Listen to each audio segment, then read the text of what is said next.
Com a mão, handball, basquetebol, voleibol, futebol, com os pés, com as pernas, com a cabeça. Vamos, Deco vai fazer o golo, atira, golo! Isto é o Sport do Benfica, não é o PAOK de Salónica. Riquelme, solo por él en este gol. Señoras y señores, Riquelme a los 20. Só sou na PlayStation. A PlayStation eu consigo resolver isto.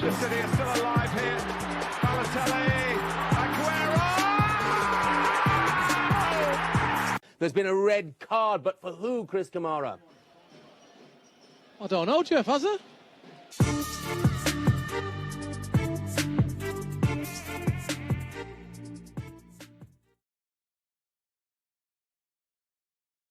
Pois é, malta, bem-vindos ao segundo episódio do segundo poste desta temporada 6.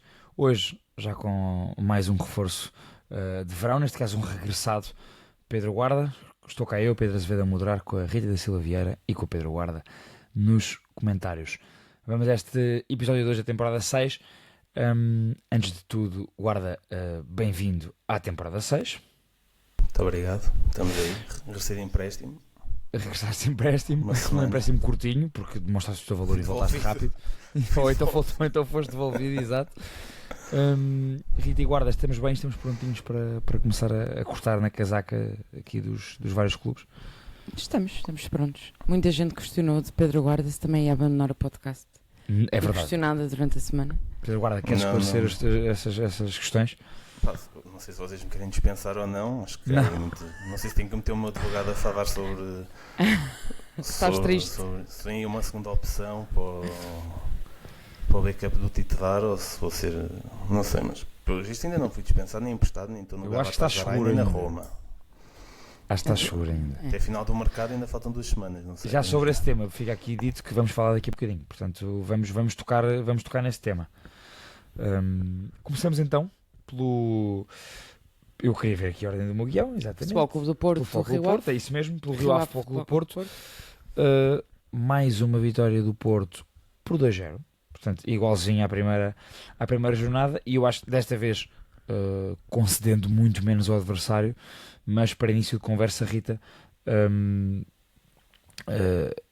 dizer-te que mais uma vez foi um Porto muito forte na bola parada, um Porto muito forte nos duelos, portanto a capacidade física a impor-se, mas a capacidade estratégica da bola parada também, o condicionamento que o Futebol Clube do Porto consegue bem fazer nos cantos, aquela linha da defesa à zona e ao guarda-redes, sem fazer falta, atenção, muito bem a funcionar. Depois foi um Porto igual a si mesmo, a gerir o jogo, a conseguir gerir o jogo sem bola. Aliás, eu mais do que a conseguir, a querer gerir o jogo sem bola. Quando digo sem bola, não é que o Porto tenha tido pouca bola, é que não queira controlar os jogos nessa posse de bola, nesse momento de posse de bola no meio campo ofensivo. É um Porto que junta as linhas, é sólido, é seguro, dá muito pouco. O Rio Ave, não sei se concordam comigo, mas terão a oportunidade de o dizer, muito pouco feroz. Olha, ao contrário do Alverca, por exemplo, no Dragão, que demonstrou capacidade para chegar à baliza do Diogo Costa, o Rio Ave raramente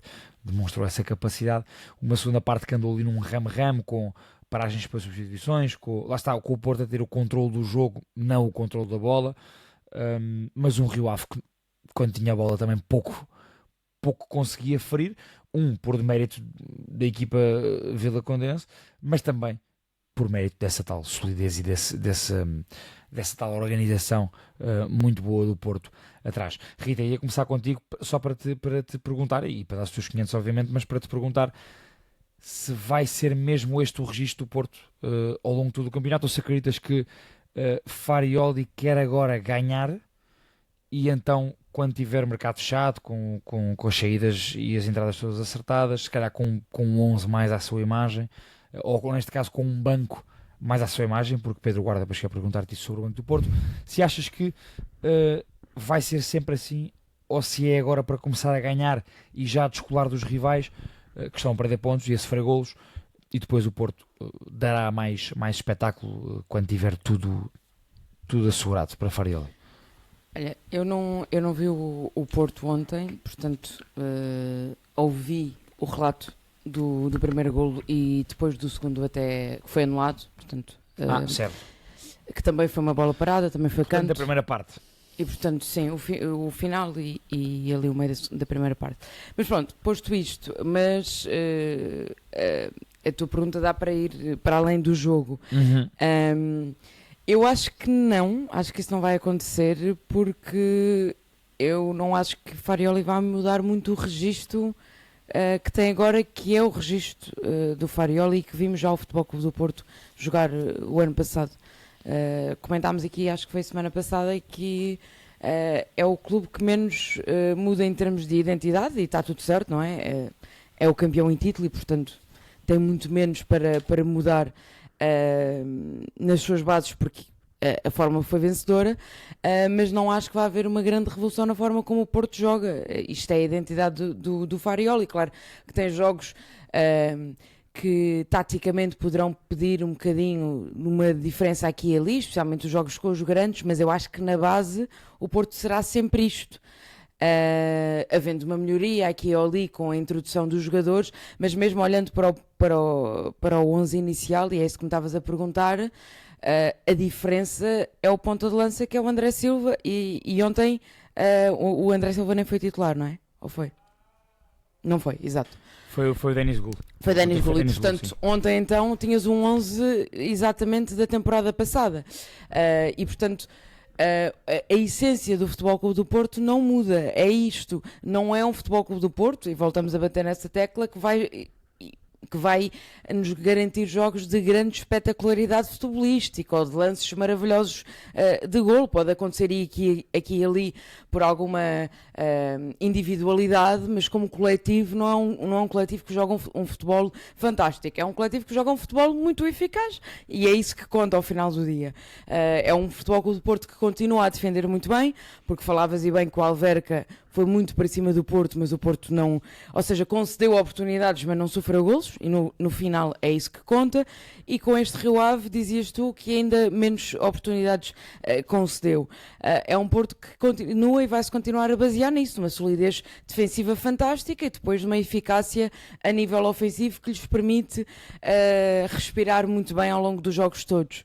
O Porto, se não jogar espetacular e ganhar 2-0 jogos, vai ser campeão. Está limpo, está tudo bem. E portanto, respondendo, não, acho que não vai haver grandes mudanças, não vai ser um Porto nunca espetacular a jogar. Isto não quer dizer, e tivemos muitos comentários no episódio passado de portistas muito acesos com esta nossa ideia, mas a ideia mantém-se, quer dizer, não é porque o Porto, não é por nós dizermos isto que estamos a tirar mérito ao Futebol Clube do Porto, pelo contrário. O futebol não tem que ser sempre espetacular, no limite, e no final o que conta é quem faz mais pontos, e quem faz mais pontos é quem ganha jogos. E as melhores equipas não têm que ser as equipas que têm mais bola, portanto, ou seja, quando nós dizemos aqui no podcast, isto que fique bem claro, porque eu tinha aqui alguns comentários, posso pegar no comentário do Walter Silva, por exemplo, que apesar de questionar aqui a nossa imparcialidade, depois até acaba com a continuação do meu trabalho, portanto acaba de forma até cordial connosco. O Walter diz: o Porto ganha, não joga nada, os outros empatam e jogam muito. Nós não dissemos que o Porto não joga nada, nós nunca dissemos isso. Sim, é um extremar máximo. Nós falamos sobre aquilo que as equipas fazem com bola no momento da organização ofensiva, por exemplo. Mas eu, por exemplo, ainda aqui a semana passada disse, a Rita é a minha testemunha, que eu nem sequer sou um fanzaço das equipas que têm mais bola. Eu disse, eu não sou um guardiolista na forma como olho para o futebol. Eu sou muito mais um clopista do que um guardiolista. Portanto, não me escandaliza nada, não me importa nada que o Porto não tenha tanta bola como os seus dois rivais, até porque, como a Rita e já lá vamos agora, desculpa o Porto é mais interromper-te. eficaz, é mais eficiente. E por acaso, e podemos ir, e já vamos a seguir a esse tema, há outro clube na Liga Portuguesa está a querer mudar, é verdade. Que está a querer aproximar-se a esse estilo. É verdade. Com a melhor eficácia, isso é outra história. Podem demorar mais para consegui-lo. Mas, portanto, se há uma aproximação dos rivais diretos a este estilo de jogo... Normalmente o clube que ganha, Rita, dita as ordens, não é? Sim, dita o ritmo. Isso acontece. E, portanto, só para que isso fique claro para os nossos ouvintes, que nós gostamos muito, portistas, nós nunca dissemos aqui que o Porto não joga nada, porque estaríamos a mentir se disséssemos isso. Uma coisa é não jogar nada, outra coisa... Ele vai de férias ao Porto para a semana, não é nada disso. Tem a ver com, efetivamente, pelo menos para mim, o jogar bem ou jogar mal não tem a ver com ter mais ou menos bola. Agora, eu, enquanto espetáculo, e é isso que eu tenho dito, e acho que a Rita também na semana passada, o que dissemos aqui os dois, é em termos de espetacularidade, de atratividade ofensiva, o Porto dá-nos menos atratividade ofensiva, dá-nos mais eficiência, dá-nos mais eficácia, dá-nos mais solidez. Isto podemos ver sempre pelas duas faces da mesma moeda. Guarda, pegando nessas duas faces da mesma moeda, eu ontem comentava no grupo, quando víamos o jogo, que o Porto tem 3 coisas que eu acho que são fundamentais para conseguir ter sucesso na Liga Portuguesa. Em qualquer liga, mas digo na Liga Portuguesa porque na Liga Portuguesa eu diria que quando tens uma equipa com mais capacidade física, isso ainda se nota mais. E dizia-te eu que era esta qualidade fantástica na bola parada, a capacidade física que se vê no momento da bola parada, mas também em quase todos os momentos de duelos e de divididas que há no jogo, quer no meio campo ofensivo, quer no meio campo defensivo, e dizia-te ainda eu a tal solidez defensiva. O Porto organiza-se muito bem atrás, não é que esteja com as linhas baixas, mas é uma equipa que tem os automatismos muito bem trabalhados para, quando não consegue na pressão, se organizar, fechar espaços, não dar grandes velocidades ao adversário. Concordas comigo? Estes 3 pontos são 3 pontos fundamentais, e se achas que são os pontos principais para uma equipa ser campeã na Liga Portuguesa e que, portanto, o Porto está, neste momento, já à frente, pergunto-eu. Já à frente, pontualmente está, estou a dizer-te, em termos da comparação com os adversários. Tu para além disso dizias outra coisa que era ainda mais interessante, que é as equipas adversárias não conseguem entrar na área do Porto. É muito difícil, porque o Porto é muito sólido, raramente deixa as equipas adversárias entrar no seu espaço defensivo, nomeadamente na área, e depois quando entra teve lá o Diogo Costa, descansadinho e com muita confiança. Ontem aconteceu isso. Logo acabaste de dizer isso, o Rio Ave consegue um cabeceamento, só que o Diogo Costa faz uma bela defesa, mas também não foi nada do outro mundo, tendo em conta o perigo que podia levar. Acho que o Mourinho ano passado trouxe uma palavra muito engraçada para o futebol que não havia, que é fisicalidade. Eu acho que o Porto, em termos de fisicalidade, continua a ser a equipa número 1 em Portugal. E depois eu também te falava do banco do Porto, que parecia um bocadinho fraquinho, mas não podemos dissociar isso às ausências que existem. Tu vês falta de imaginação no Porto, mas falta o Pietuzewski, que é o jogador que rompe mais atrevido, com menos amarras táticas, também fruto da idade que ele tem, e provavelmente o que o Fário pede para fazer. Faltava o Alan Varela, apesar de estar lá o Rosário para distribuir a fruta que o Alan Varela costuma distribuir. O único ponto que me deixou muito curioso, mas consigo perceber em relação à questão da tal estampa física que o Fariovi quer, foi o Alberto Costa sentar para jogar o Neoan Pérez à direita. Surpreendeu-me, mas eu acho que isso era numa lógica de saída a 3 para avançar o Zaidu e sair os 3 cá atrás, acho eu. E porque o Alberto passou a semana lesionado, ou seja, ele só treinou na sexta, acho eu. Ok, então faz todo o sentido, não, quer dizer, porque o Alberto Costa depois acaba por entrar, mas surpreendeu-me pelo menos que o Neoan Pérez tivesse jogado naquela posição. E quem é que faltava mais do Porto ontem? O Samu. O Samu, exatamente, uma pessoa já se esquece, mas o André Silva também está tocado. Portanto, eu acho que há ali 2 peças importantes do Porto, que é o ponta de lança, que tem um problema, teve agora com o André Silva, mas o André Silva tem tido estes problemas ao longo dos anos, senão não chegava praticamente dado ao Porto neste mercado, porque é um bom jogador, principalmente para uma realidade que conhece, para um campeonato português, para uma realidade do Futebol Clube do Porto que ele conhece muito bem.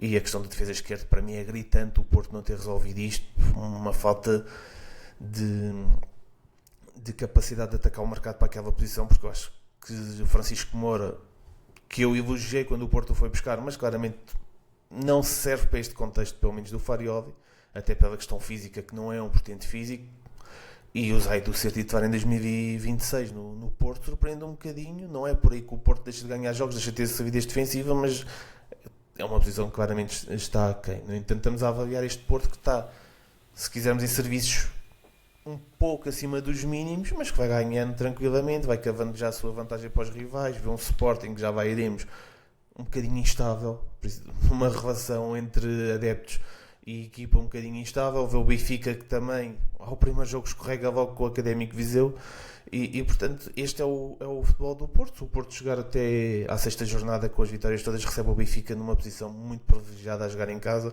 e acho que é isso que o Porto está a focar neste momento, fazer recuperar os seus lesionados, e a partir daí a equipa será mais forte. Nunca será espetacular no momento ofensivo, e eu acho que faltava um jogador do género do Fofana, que saiu. O Ang é muito bom, só que é outro estilo de jogador.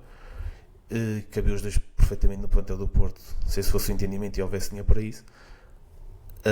Mas já está, vamos ver como é que se envolve. Mas o Porto não vai passar muito disto, mas para os adeptos do Porto acho que isto é espetacular. Ganham, não sofrem golos, não se chateiam muito. A segunda parte foi uma seca, mas acho que é isso que os adeptos dos clubes querem, é que seja sempre uma tremenda seca aos jogos, desde que o seu clube ganhe. Acho que é isso que neste momento está a acontecer com o Porto. Ontem não se chatearam muito com o jogo, e acho que no final do dia isso conta. Mais 3 pontos, primeiro lugar, está tudo bem. Guarda, em relação à posição de defesa esquerda, eu concordo completamente contigo. Aliás, falávamos aqui a semana passada e eu dizia que percebo a questão do ponta de lança, e também acho que obviamente se vier um Santiago Jiménez, por exemplo, vindo um Santiago Jiménez recuperando de lesão um Piatuszewski, o Porto ganha aqui outros argumentos ofensivos, e aí sim, para conseguir à sua maneira dar mais espetáculo e conseguir ser uma equipa mais contundente ofensivamente. Não deixa de ser engraçado como um miúdo com o Piatuszewski se impôs de tal maneira que aos 18 anos nós dizemos que o Porto precisa dele urgentemente. E portanto eu concordo que na frente é preciso outras coisas para que a equipa dê mais, mas eu acho que a grande urgência é mesmo essa na esquerda. E reparava ontem na segunda parte, Guarda, nós íamos vendo o jogo, íamos comentando um com o outro. Às vezes o Rio Ave não conseguiu, lá está, o Rio Ave não conseguiu ser uma equipa perigosa. Chegou lá uma vez ou duas com perigo, e como tu disseste, uma delas creio que a bola foi fora, a outra é aquela grande defesa do Diogo Costa. De resto o Rio Ave foi muito estéril na forma como não conseguiu. Em termos de agressividade, faz uma falta ao jogo todo. Sim, ou seja, se colassem ao início da época do ano passado, o Rio Ave igualzinho, porque o Rio Ave sim, só exatamente, nada igual à segunda metade da época do Rio Ave, foi boa. Exatamente, portanto parece que estava a juntar os cacos todos daquela loucura. Aquela é uma equipa de cacos, portanto, exato. Do presidente, do dono, treinador também não bate bem, não bate com a bola toda. E o Porto igual assim mesmo, também parece que vimos um jogo da época passada. Mas da segunda metade, não da primeira. Sim. Eu volto a tocar nessa tecla e pronto, e o que eu ia dizer é, à esquerda houve algumas situações em que o Rio Ave perdia a bola de forma muito macia e o Porto tinha hipótese claramente de, muitas vezes pelo lado esquerdo, de conseguir lançar transições bem colocadas, e não conseguiu porque ficavam a nu as carências técnicas de Zaidu.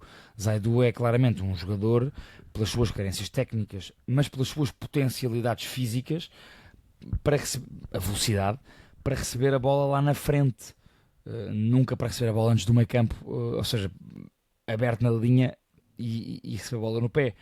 E muitas situações, ou algumas, vá para não exagerar, o Porto conseguia encontrar o espaço à esquerda, mas ainda cá atrás, ainda no seu meio campo, e a bola chegava aos pés de Zaidu, como ele não recebia na frente, recebia no pé, e a transição do Porto automaticamente não era morta pela reação à perda do Rio Ave, era morta pelas carências de Zaidu à esquerda, e eu reconheço-lhe a competência e reconheço-lhe, acima de tudo, essa competência no global do plantel do Porto, mas não para ser o titular do plantel do Porto, e portanto acho que é claramente ali que o Porto devia apostar num reforço.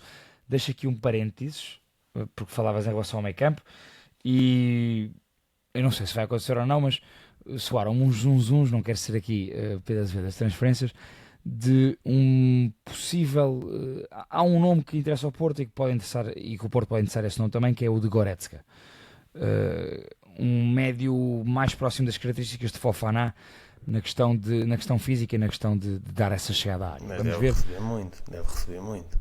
Recebe muito, e também tem clubes como o Nápoles interessado, por exemplo. Mas... e não vinha para ser suplente. Pois... Goretzka, fala-se nisso, no Bayern não fica. Aliás, eu não sei se ele não acabou o contrato, inclusive. Posso já confirmar? Sim, ele terminou o contrato dia 30 de junho de 2026. Portanto, o que é certo é que ainda não assinou por clube nenhum. Não sei se isto será real ou não, mas disseram. Depois podem-me cobrar. em relação à equipa do Porto, deixa-me só concluir ainda, pegando na primeira pergunta que fiz à Rita, sobre se espera, ou nesse caso se esperamos, que o Porto mantenha esta toada ou que cresça. Eu espero que cresça. Acho mesmo que com o resto do Piatusevski, com a contratação de um lateral esquerdo, que consiga dar, porque o Francisco Moura Guarda também não é um lateral que consiga receber baixo e fazer a diferença, que consiga sair de um adversário a dois no seu meio campo. Não tem essa capacidade, não tem essa qualidade técnica, nunca achei que tivesse. Foi um bom lateral para aquele Porto da altura, não para este Porto evoluído, Porto campeão. E portanto acho que o Porto, com um lateral esquerdo de maior qualidade com bola, mais do que física com bola, é um Porto, e com Piatusevski é um Porto que já conseguirá ter mais capacidade com bola mais atrás para conseguir sair e não só para esticar jogo no espaço, e que terá outros argumentos em termos de drible de 1 para decidir no último terço com o Piatusevski. Isto tudo sem a contratação do ponta de lança. Fala-se em Giménez, acho que se Giménez vier, Santiago Giménez, acho que será muito bom para o Foco do Porto. Mas eu acho que o Porto conseguirá crescer. E será o titular, sim, sem dúvida. Então, com a lesão de Samu não é a questão. Sim, mas mesmo voltando o Samu, o tempo que demora a isso, voltar... depois que precisa, exatamente. Santiago Giménez no contexto da Liga Portuguesa rebenta. Eu também acho. Eu acredito que o Porto conseguirá, e que Farioli quererá à sua maneira, não nunca, e é aí que vamos fazer a ponta agora, Rita, para o próximo tema, não nunca com jogadores estilo Rodrigo Mora, mas com jogadores com capacidade física, com velocidade, e neste caso um ponta de lança que venha para ser forte nos apoios frontais e que consiga ter essa qualidade técnica para acrescentar ao Porto, quer fora da área, quer dentro da área, e com um extremo com Piatusevski, que é para esticar e para ir no 1 para 1 e partir as defesas adversárias. Portanto, acho que o Porto conseguirá, depois do fecho do mercado, vamos ver, ser uma equipa à sua maneira mais atrativa ofensivamente. Rita, pergunta o tema Rodrigo Mora, porque falava teu sobre isto. Eu acho que é um tema importante, acho que é um tema que temos que abordar. Farioli não quer ou não preconiza um estilo de jogo que se coadune com as principais qualidades do Rodrigo Mora, mas neste momento há um impasse. É que eu diria que a direção do Porto não quer assim tanto vender Rodrigo Mora, a equipa técnica quer desfazer-se de Rodrigo Mora, ou não quer aproveitar Rodrigo Mora, e Rodrigo Mora, para estar no banco do Porto mais uma época, também não faz sentido ficar no clube. E o Rodrigo Mora diria que quer muito sair. Portanto, há aqui um desencontro de vontades, ou pelo menos sim, há aqui um desencontro de vontades, parece-me a mim, não sei se concordas. E o que é que vai acontecer aqui e como é que está a ser gerida esta situação? Olha, eu acho que este é o primeiro problema que Vilas Boas pode ter como presidente do Futebol Clube do Porto, porque concordo contigo, há claramente aqui um desencontro de vontades das partes. Eu acho que dificilmente uma direção quer deixar sair um miúdo como o Rodrigo Mora sem ter um negócio maravilhoso em cima da mesa, que torna impossível manter esse tipo de jogadores. Já vimos isso acontecer no Benfica, o próprio Sporting, que fez um negócio muito interessante com o Kenda, que lhe permitiu um encaixe financeiro enorme, mas depois não conseguiu rentabilidade desportiva porque o Kenda se lesionou, mas a ideia era conseguir que o Kenda ficasse mais um ano. O Rodrigo Mora está a tentar, ou o que acontece neste momento com o Mora, é que estão a tentar despachá-lo de alguma forma que seja rentável para o clube, por vontade técnica e não por vontade diretiva. E portanto, a acontecer alguma coisa com o Futebol Clube do Porto este ano, se as coisas não correrem bem, o primeiro calcanhar de Aquiles, tendão de Aquiles, calcanhar de Aquiles, será calcanhar porque lesão no tendão. Pronto. Exatamente. Muito bem, obrigada, guarda. O primeiro calcanhar de Aquiles do Vilas Boas será, obviamente, o Mora, porque os adeptos naturalmente vão dizer que a equipa precisava de um Mora, que foi vendido por meios de tostões à Roma ou à Arábia Saudita ou para onde for. E portanto é um dossiê que o Vilas Boas terá que gerir com pinças. Eventualmente, depois de haver essa venda, terá que se justificar em relação a ela, mas nesta altura acho que é uma situação muito difícil de da direção do Porto sair bem disto, ou do próprio Farioli se depois não conseguir resultados. Isto porque acho que não cabe a ninguém, a portista ou adepto de futebol ou o que seja, que Rodrigo Mora não tenha espaço numa equipa, e eu não digo espaço a titular, eu falo em espaço regular, de fazer parte daquele lote de 14, 15 jogadores que sabemos que fazem parte de uma estrutura de uma equipa, e é muito difícil compreender como é que o Mora, com as qualidades todas que nós sabemos que ele tem, não consegue ter esse espaço da equipa. Não me parece que seja um miúdo que trabalhe mal, não parece que seja um miúdo que tenha pouca vontade de jogar, nem me parece que seja um miúdo sequer que tenha mau feitio. E, portanto, a parte de personalidade que às vezes faz atrasar o crescimento destes jovens jogadores não me parece sequer que faça fit com aquilo que nós conhecemos do Rodrigo Mora, por tudo e mais alguma coisa, e porque já vimos o Rodrigo Mora durante 7 meses levar a equipa do Porto às costas com o Anselmo, e portanto há aqui um conhecimento em relação ao Mora. Eu percebo que o Mora não faça fit total com o estilo de jogo do Farioli, mas eu também acho que os jogadores, os treinadores, quando têm um talento destes no plantel, tem que haver uma adaptação para saber incluir estes jogadores. E se não há, és menor ou és pior treinador por causa disso. Olhem o Amorim no United, se quisermos. O talento que o Amorim, e eu não estou a falar de comparações de jogador a jogador, mas houve uma falta de adaptação do Amorim no United que acabou por ditar que ele se calhar não conseguisse retirar o maior talento que havia naquele plantel. E eu não estou a dizer que o Farioli não consegue tirar o melhor talento que há no plantel, acho que não consegue tirar um dos melhores talentos que há no plantel, que é o Rodrigo Mora, e isso choca-me. Agora, posto isto em cima da mesa, a partir do momento que o Mora não é opção, a partir do momento que o Farioli não quer contar com ele, obviamente tem que sair.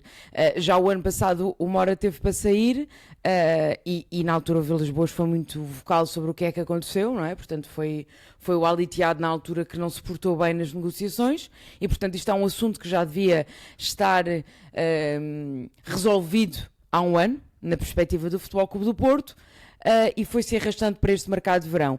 E agora as exigências que o Porto está a pedir em relação ao Mora, não só porque precisa de dinheiro, mas também porque o próprio Vilas Boas sabe que isto não pode ser um negócio em que pede 20 milhões e vende o Mora por 20 milhões e está feito, porque sabe que isto lhe vai cair nas culpas caso as coisas não corram bem. Está aqui a haver um impasse. O Farioli ontem desvalorizou.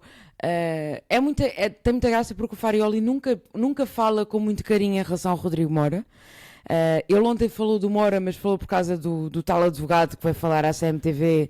Como, por exemplo, fala sobre o Denis Gul e sobre muitos outros jogadores. Ele demonstra muito mais carinho por outros jogadores do que por Rodrigo Mora, é verdade.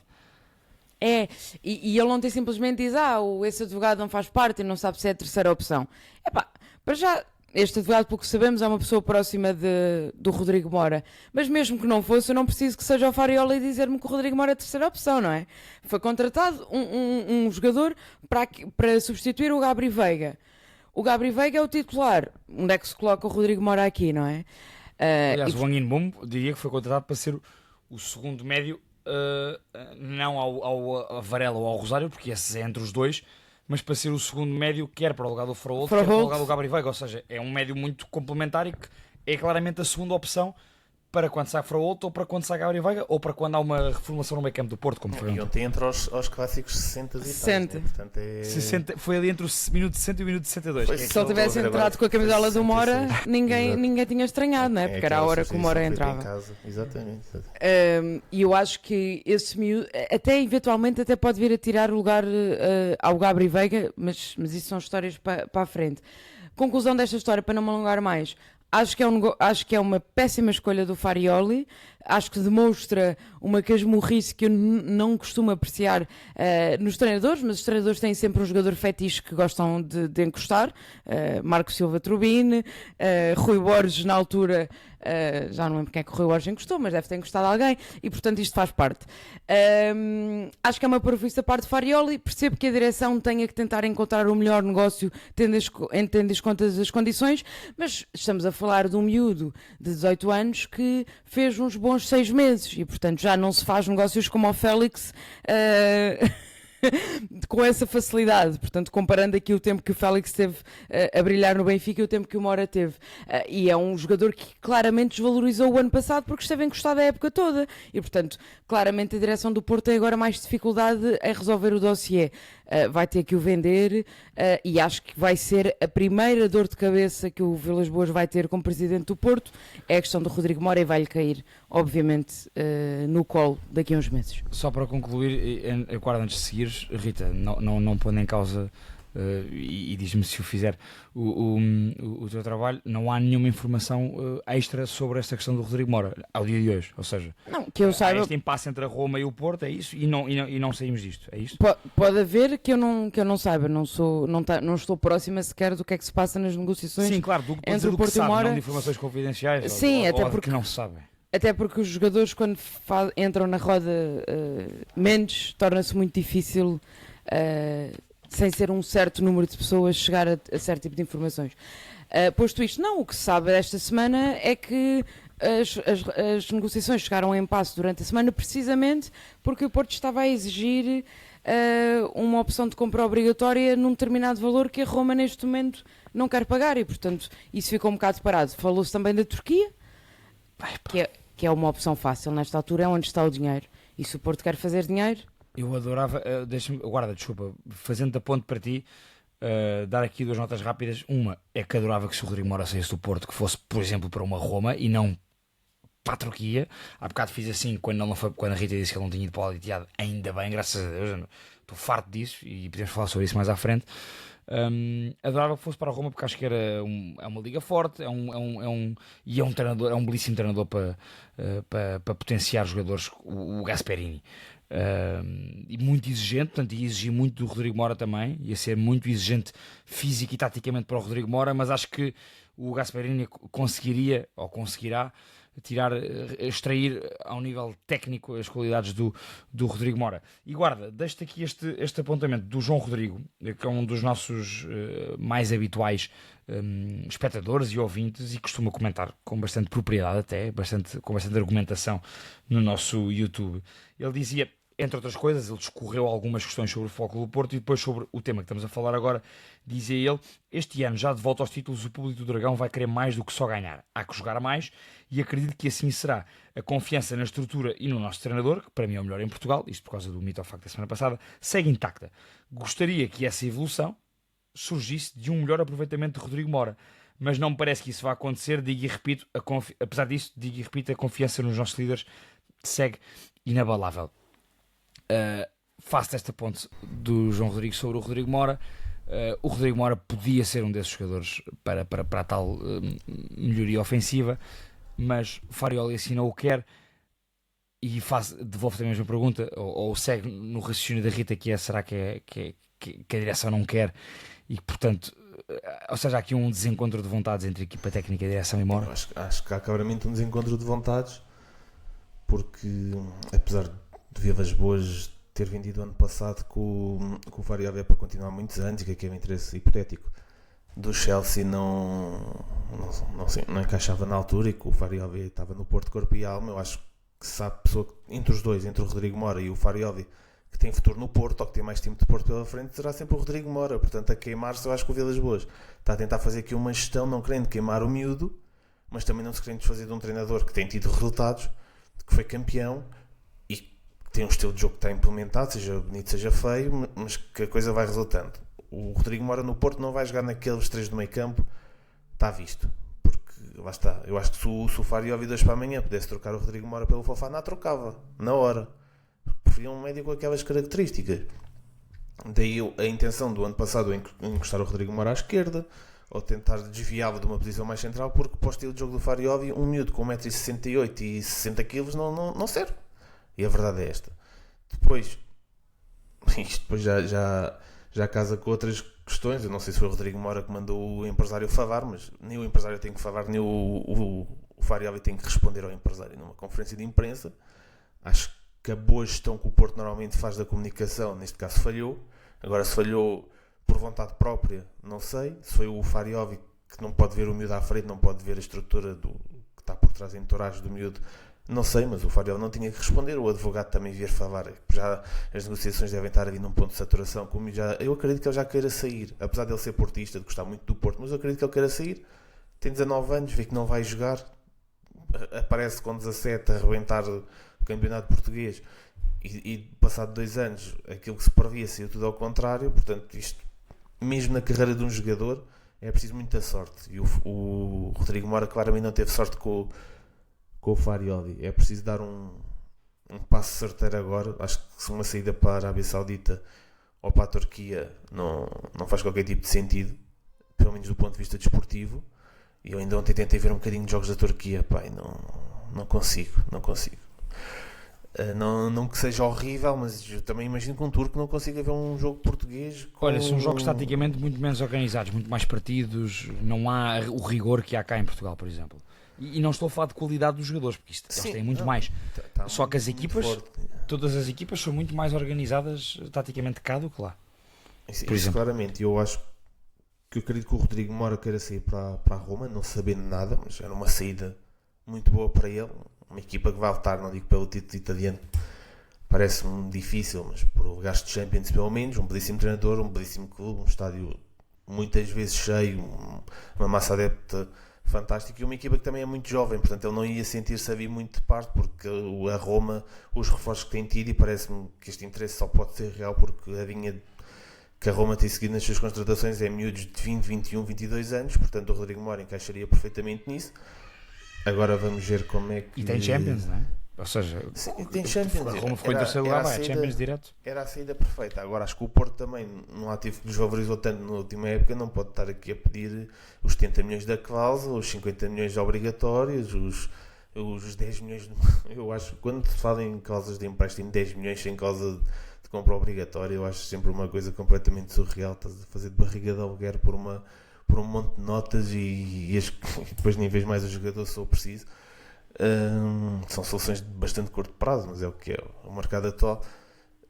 Mas vamos ver como é que este dossiê se vai fechar. Eu espero que, para bem do Rodrigo Mora, da própria seleção portuguesa, porque chegámos aqui a cogitar muitas vezes o Rodrigo Mora para o Europeu há 2 anos, este tempo para o Mundial nem falámos dele praticamente, mas para o Europeu chegámos a falar dele porque ele entrou muito bem naquela altura. Eu acho que para a carreira dele é importante que o próximo passo seja bem dado, e o Vilas Boas tem aqui uma bota difícil de descalçar. Vamos ver como é que o Porto resolve isto, não sendo de esquecer que saindo o Mora tem que entrar alguém, porque apesar de tudo, apesar de ele não contar muito, tem que entrar alguém. Se é o Goretzka, se é outra pessoa, outro jogador, não pode ser o miúdo do Mateus Mid, não é? Que faz parte daquela geração. É muito parecido ao Mora. Pois é isso, para não, isso. Ou seja, estou a dizer entrar um médio com outro perfil, com um perfil mais físico, como nós temos falado aqui. Sim, mas sem gastar dinheiro. E no limite, sem gastar dinheiro, haver um perfil a Rodrigo Mora de um miúdo que não obviamente não levantaria se não jogasse. Mas é queimar mais o miúdo, não é? Não levantaria agora, não levantava agora, mas daqui a um ano. Sim, não levantaria esta época. Tá bem. Isso para os putos também não é nada.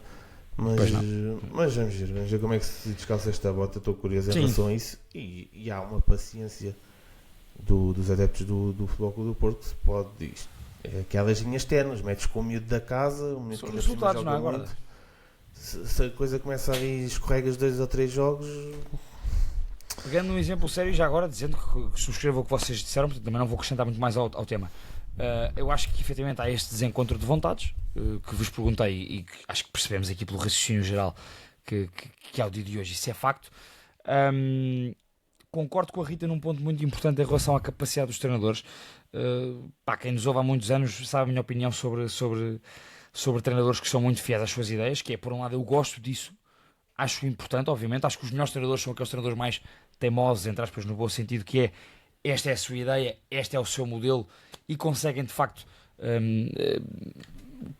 meter o seu modelo, implementar o seu modelo e as suas ideias de jogo de forma muito vincada em qualquer equipa, em qualquer contexto.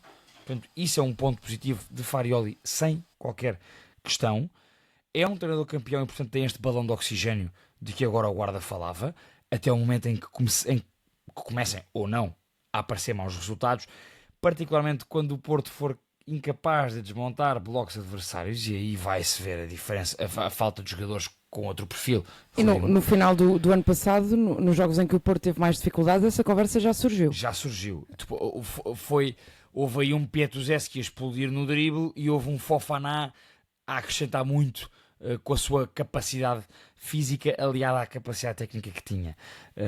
E portanto, eu, pegando na questão do treinador e concluo sobre isso, um melhor treinador para mim é aquele que consegue fazer aquilo que Farioli tem conseguido, que é, desde que chegou ao Porto no primeiro dia, que implementou as suas ideias, o seu modelo de jogo e conseguiu criar uma verdadeira equipa, uma verdadeira fortaleza, mas que também consegue adaptar-se aos jogadores com melhor qualidade técnica. Eu acho que os jogadores com melhor qualidade técnica, a não ser que não queiram, e mais uma vez o que a Rita disse é verdade, não me parece que o Rodrigo Moura não trabalhe, não me parece que seja um miúdo, não seja alegre no trabalho, na forma de viver o seu portismo e o seu papel na equipa, e portanto, como não é um miúdo que seja esse exemplo negativo, parece-me, acho que um treinador tem sempre que, um bom treinador deste nível, tem sempre que conseguir aliar às suas ideias um aproveitamento daqueles jogadores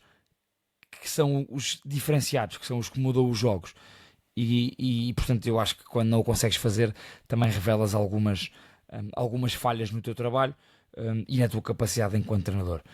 Portanto esse é o grande, diria que é o único ponto negativo até agora da passagem de Farioli pelo Porto, é o não aproveitamento e a gestão claramente mal feita desta questão. Rodrigo Moura. Seguimos em frente para o Sporting. Também temos aqui uma questão para falar, sportingistas, aqui extra-campo, ou se quiserem também a ver com campo, mas mais polémica, tal como o caso de Rodrigo Moura. E em relação ao Sporting, vou a ti, Pedro Guarda, começar agora por ti. O Sporting venceu o Vitória, em casa, 3-2. Em mais uma segunda parte em que o Sporting, por exemplo, pegando essa segunda parte ao lado, não rematou a baliza do Vitória. Em mais uma segunda parte em que o Sporting, em que o Rui Borges não demonstra grande sagacidade e perspicácia a mexer na equipa nos momentos do jogo, e em que o Sporting dá o jogo ao adversário. Olha, eu agora respondo com uma pergunta: como é que era o Sporting no ano passado? O Sporting no ano passado, a partir dos 60 também recuava, ou seja, também dava muito jogo ao adversário, também se dava muito à morte, digamos assim, ao adversário, mas tinha guarda, e acho que isto é um bom tópico para discussão, para os três falarmos e para vocês aí nos comentários também abordarem. Tinha jogadores com outra capacidade para reter bola e para meter calma no jogo quando era preciso, apesar de se entregar muitas vezes na segunda parte. Isso é um dos problemas de trocares a equipa toda ou de mandares embora grandes referências. Manda gente embora que tinha muita tarimba e que já estava muito habituado a certos momentos. Acho que o Sporting, a primeira jornada foi o que foi, de desperdiçar aquela vantagem de 2-0 da forma que foi, são 2 pontos ao ar, não pode acontecer, ainda por cima quando os adversários, ou neste caso o Porto, o ano passado demorou muito tempo para perder pontos, e é uma equipa muito consistente. Já nem vou colocar nesta equação o Benfica, falando apenas do Porto. Não podes desperdiçar, dar 2 pontos de avanço ao Porto daquela forma. E esta semana foi por um triz também, que isso não volta a acontecer, com a agravante de ser em casa, com a agravante de estás a ganhar 3-0, da coisa ter começado muito bem, e depois, quando nada fazia prever, o Vitória consegue reduzir para 3-1, 3-2 joga a seguir e treme logo tudo. Eu acho que o Sporting este ano contratou muitos bons jogadores, fez um mercado muito bom, mas muita gente que ainda não sabe jogar a equipa e não sabe como é que aquilo pode encaixar. Se é Rui Borges quem vai juntar os cacos todos, eu também não sei se vai ser, porque acho que já há algum desgaste entre bancada e treinador. Acho que há algum desgaste entre bancada e presidente, porque há alguns negócios que os sportinguistas ainda por cima agravado agora pela venda do Dedic do outro lado da segunda circular, alguns negócios que os sportinguistas acham que foram mal feitos, e o Sporting tem esta particularidade. Eu já uma vez trouxe este tema para aqui e levei hate nos comentários e vou voltar a levar, mas o Sporting é um clube muito difícil nisto, porque a paciência esgota-se rápido.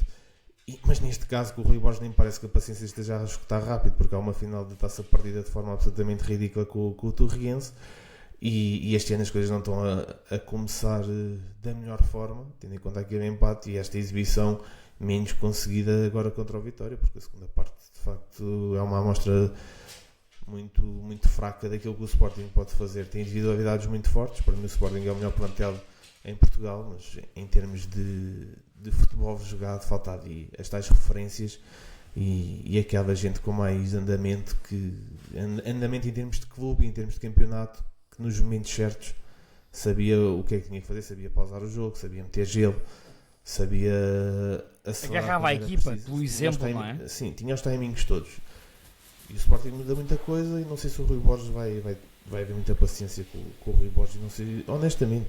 O mito ao facto é esse. Se o Rui Borges chega ao Natal. Pronto, o Rui Borges não chega ao Natal, mito ao facto. Pela negativa, o Rui Borges não chega ao Natal. Não chega. Se for facto, é que não chega. Se for facto, vai comer as couves a Mirandela. Mito. Rita. Mito. Não, porque acho que as exibições possam melhorar muito. Quer dizer, melhorar efetivamente, obviamente vão melhorar. Não acho que a dinâmica da equipa, assim dizendo, ou o plano de jogo vai mudar muito, mas acho que é um treinador que renovou em maio, com pompa e circunstância, com a cara de Frederico Varandas, até mais do que de Rui Borges, porque lembro-me que até comentámos na altura que foi um evento de promoção da direção do Sporting e não um evento de renovação do treinador do Sporting. E portanto Frederico Varandas não vai deixar cair o seu homem em 4 meses, por mais mal que as coisas aconteçam. Percebo esse limite de dezembro, normalmente na altura que as coisas começam a tremer mais. Não acho que possa, ou seja, eu acho que o Sporting, e já vamos ao jogo, fechando o mito ao facto, eu acho que o Sporting vai ter muito mais dificuldade esta temporada do que teve a temporada passada. Acho que o facto do Benfica se calhar não ir subir tanto o nível poderá de alguma forma mascarar aqui os problemas que o Sporting poderá vir a ter. A questão da Liga dos Campeões metida aqui pelo meio poderá dar, dependendo do sorteio do Sporting, obviamente, alguns créditos, porque isto é um futebol que eventualmente poderá resultar melhor nesse tipo de abordagens, e portanto pode haver aqui algum balão de oxigénio. Mas não vou já matar Rui Borges em 5 meses, não porque acho que vai haver uma grande melhoria ou porque eu acho que ele já não está extremamente cansado disto tudo e ainda agora começou, mas porque acho que o Frederico Varandas não pode deixar cair o seu homem em 4 meses ou 5, porque punha em causa o seu papel como presidente. Olha, eu vou mito também, e acho que esta última questão que a Rita abordou é muito importante, que é o Rui Borges é uma aposta de Varandas, acabou de renovar em maio, se não me engano, em abril, foi assim a eliminação com o Arsenal, não foi? Maio. E portanto não parece que não parece que os resultados do Sporting vão ser catastróficos, não acho que isso vá acontecer. Acho que mal ou bem o Sporting vai ganhar muito mais jogos e vai pelo menos, acredito eu, andar à frente do Benfica. E vamos ver o nível da Champions. Vamos ver se esta equipa que andamento tem esta equipa para a Champions, em comparação com a tal equipa do ano passado, que tinha, como disse o Guarda, os tais pesos pesados, as tais referências que eram muito importantes no balneário e no relvado. Mas isso é outra questão. Mas não me parece que vai ser uma primeira metade da época negativa do Sporting. Pode não vir a ser aquilo que se esperava pelos jogos de pré-época, mas não me parece que vai ser assim tão negativa para que o Rui Borges chegue ao Natal e seja despedido. Portanto, sendo muito direto, Guarda, eu vou mito nesta questão, reconhecendo, no entanto, que há problemas, e vou abordá-los a seguir, mas deixa agora a tua resposta para ti. Mito ou facto? Para mim é facto. Honestamente, acho que já há um desgaste bastante grande, bastante evidente. Acho que este caso do Suárez também não está a ajudar nada. A forma como está a ser gerido, porque acho que a maior pecha do Rui Borges é efetivamente, e continuamos nisto, mas é efetivamente a comunicação.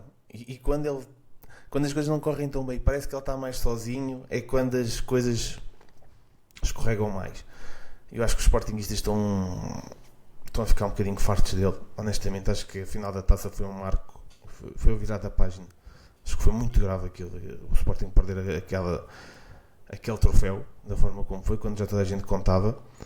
E este ano, a época não começando de forma totalmente convincente, para a pré-época é muito boa, isso sem dúvida, mas campeões de pré-época já ouvi muitos ao longo da minha vida, e depois durante a época em si não valeu de nada. Não sei se não chega ao Natal, eu vou facto, porque acho que ele não acaba a mesma época. Agora, o Natal é aquele deadline que normalmente costumamos colocar, porque, a não ser que sejas o Rui Costa, não vais despedir um treinador ao final de 2 jogos. Portanto, eu acho mesmo que se este jogo tem corrido, imaginando que havia um empate ou na loucura uma remontada do Vitória em Alvalade, eu não sei se o Rui Borges ao dia 2 era treinador do Sporting. Vamos ver os próximos jogos. Aqui o que me parece é que o Sporting neste momento é uma equipa muito segura, porque estás a dar 3-0 em casa e de repente começas a tremer por todos os lados, não é de uma equipa que dê confiança aos adeptos. E eu acho que neste momento havia alguma crispação vinda de vários lugares dentro do Sporting, e que as coisas não podem estar muito tranquilas, tendo em conta ainda por cima esta falta de qualidade que a equipa parece apresentar em termos de equipa mesmo, porque em termos individuais já está, continuo a dizer isto, e é uma coisa que todos nós concordamos, é que o plantel do Sporting foi muito bem apetrechado, tem muita qualidade. Agora, em termos de equipa, como aquilo funciona ao final do dia como coletivo, é outra conversa. Deixa-me só dar aqui um detalhe, gostei muito desta mudança de cor do microfone por parte da Rita. Estamos a falar do Sporting, portanto a Rita estava focada em mudar a cor para verde. Isto é outro nível. Já dizem que não há produção aqui. Deixa-me pegarmos num comentário do Spotify. Também é justo irmos lá, porque há sempre malta a comentar no Spotify também, e continuem a fazê-lo. Que é do Sperrar, sobre esta questão do Rui Borges. A resposta que o Pepa deu à Rita mostra que o Sporting não tem treinador. Prepara os jogos bem, mas depois não sabe ajudar a equipa no que o jogo pede. Não lê os acontecimentos e a equipa não reage às adversidades. Vamos ver os dados dos 2 jogos do Sporting. Ainda é o tempo do Spear, só aqui uma questão. Do quem? Spear. Eu não. Era um avançado do Sporting, isso não é o nome do... O nome não é estranho, sim, não é estranho. Era um avançado, pronto. Opa, De certeza que tem relação. De certeza que tem relação a esta escolha do nome. Vocês são primos. Até porque o Sperrar é Sportingista. Não, é o nome dele no Spotify. Pronto. Mas eu acho que o gajo não era grande espingarda, ainda é de quando eu era muito novo. Mas sim, mas é um nome. Já vou a 0 a pesquisar sobre o É Sperrar. um bom nickname. Eu já estou a pesquisar. Olha, Spear com H. queria Sim, dar-vos sim. o seguinte dado, porque é até na comparação com o Futebol Clube do Porto, porque foram estes os 2 primeiros classificados do campeonato passado, e acho que é uma comparação sempre justa de fazer, particularmente por mim, que andei aqui a época toda passada a defender o futebol do Sporting, e a diferença que o Sporting conseguia ter com bola na comparação com o Porto. Guarda, só para... Marcou uns 7 golos no Sporting em 2000 e 2001. Olha, Em 11 jogos, supostamente. Mas às Em vezes- 11 jogos, estás a exatamente. ver? 7 gols, 2 assistências, e depois... E depois foi Não para o sei Galatasaray. Foi a troca do Jardel. Foi a troca do Jardel. Já Exatamente. me lembro deste gajo, pá. E Foi a depois, troca do não, Jardel. e depois faz um jogo no Galatasaray e vai para o Standard Liège. Boa troca. Em Para o 3 Sporting anos, foi 3 clubes. Mas pronto, desculpem. O Galatasaray ficou a perder claramente, perdeu o Jardel. Dizia-vos eu sobre a tal questão da capacidade com bola, que eu falei muito e que apregoei muito aqui no segundo posto da época passada, particularmente dessa comparação com o Porto que eu fui sempre fazendo ao longo do ano. Há aqui um facto que eu tenho que trazer para cima da mesa nesta tal incapacidade do Sporting nas segundas partes e de Rui Borges em ler o jogo e em perceber o que o jogo está a pedir. É que no jogo da Reboleira o Sporting acaba com 56% de posse de bola, mas concede 9 remates do Estrela, 4 deles à baliza. E no jogo agora em Alvalade ainda é mais grave. Lá está, ganhou o jogo, mas é mais grave o que aconteceu. O Sporting acaba com 67% de posse de bola. Cá está um exemplo de que ter muita bola não significa ter boa bola. Mas apenas faz 5 remates, 3 deles à baliza. Os 3 deram golo. O Sporting teve... Eu comentei isto no intervalo com a malta que estava a ver o jogo. O Sporting não estava a ser fantástico, estava a ser eficaz. Sempre que chegava à área do Vitória, o Vitória muito premiável, o Sporting conseguia criar perigo e marcar gol. Mas concedeu 12 remates. Ou seja, o Sporting em Alvalade, a vencer por 3-0, faz 5 remates, 3-0 à baliza. Todos estes remates à baliza foram os 3 golos que foram na primeira parte. O Sporting não remata a baliza na segunda parte do Vitória. E concede 12 remates, 3 à baliza. Sendo que a quase totalidade destes 12 remates e destes 3 à baliza do Vitória foram na segunda parte. Portanto, é disto que estamos a falar. Na minha opinião, isto é muito grave. Este desligar da equipa do Sporting da primeira para a segunda parte e esta incapacidade do Rui Borges de perceber o que o jogo está a pedir. Mas eu acho que não há. Permite-me só discordar um pouco, porque eu não acho que há incapacidade do Rui Borges de perceber o que é que a equipa está a pedir. Eu acho que o Rui Borges olha para o banco, não tem ninguém que lhe dê pausa no jogo, não tens um jogador. Está bem, mas isto não é incapacidade de leitura, é uma escolha própria. Ok. O que tu achas é que esta é a escolha e este é o caminho? Isto vai ser o caminho do Sporting. Eu acho que não há grandes dúvidas em relação a isso. O Sporting abdicou de jogadores que a meio campo poderiam dar alguma pausa ao jogo, e que poderiam ter mais bola e que poderiam ajudar a um jogo mais construído, para um jogo de vertigem, e para um jogo de transições e para um jogo extremamente físico e ofensivo. E está tudo bem, é uma opção. E quando essa vertigem se vira contra ti, levas com muitas oportunidades e não consegues... Exatamente, não, e depois o Sporting tem um problema grande em relação ao Futebol Clube do Porto, e esta era a ligação que eu estava a fazer logo no início do podcast. É que o Rui Borges quis que o Sporting passasse a ser uma equipa muito mais ofensiva, muito mais vertiginosa, muito mais física, mas não tem uma linha defensiva com a qualidade do Futebol Clube do Porto. E, portanto, o que é que acontece quando as equipas... As equipas adversárias que também jogam e tentam chegar à área do Sporting, a facilidade com que conseguem jogar à área do Sporting é muito maior do que a facilidade com que não se chega à área do Porto. E eu acho que esse será o grande problema do Sporting. É tudo válido tu queres mudar a dinâmica da tua equipa, mas tu tens que apetrechar a tua equipa, pelo menos ao nível defensivo, de forma a conseguir agarrar os resultados. O que acontece com o Sporting nesta altura é que o Sporting deixa que os jogos se partam e se abram, e há buracos e buracos e buracos e buracos no meio campo do Sporting e na linha defensiva do Sporting, que os jogadores não conseguem acompanhar porque não têm essas características. E, portanto, eu acho que o Rui Borges está a ver exatamente o mesmo jogo que nós todos. Ele olha para o banco de suplentes e quem é que o Rui Borges tinha no banco para entrar, para pausar o jogo? Ninguém. Não tinha ninguém. Estou aqui a ver o banco do Sporting. É uma... Anderson não pode ser esse jogador mais... Eu acho que pode-se juntar o Silas Anderson com o Altimira e o à frente deles, que é o que eu ando a dizer, que acho que o Rui Borges vai ter que acabar por fazer. Mas não vai acontecer, já percebemos que não vai acontecer. O jogador, ainda agora quem chegou, este Irancunda, acho que é um fantástico jogador. Sim, mas também, sim. É exatamente a mesma coisa. Tens controle de bola. Tu não tens ninguém que pegue na bola como o Yulman, como o Morita, como o Trincão pegava na bola, como o próprio Pedro Gonçalves, como o próprio Daniel Bragança, que sabem ler o jogo. Tu tens jogadores de ímpetos, de rasgos, sim. E que jogam muito bem. Digo eu, agora estou aqui a colocar-me quase na pele de treinador adjunto de Rui Borges. Não acham que... imaginem que não vem mais ninguém no mercado do Sporting, ok? Portanto, chegou o Irancunda, o plantel fecha aqui. Não acham que, apesar de tudo, lá está, com estas mudanças de posicionamentos, o Sporting pode, ou seja, o Rui Borges pode arranjar alternativa para a equipa poder ter algum controlo a mais do que está a ter, que não está a ter nenhum.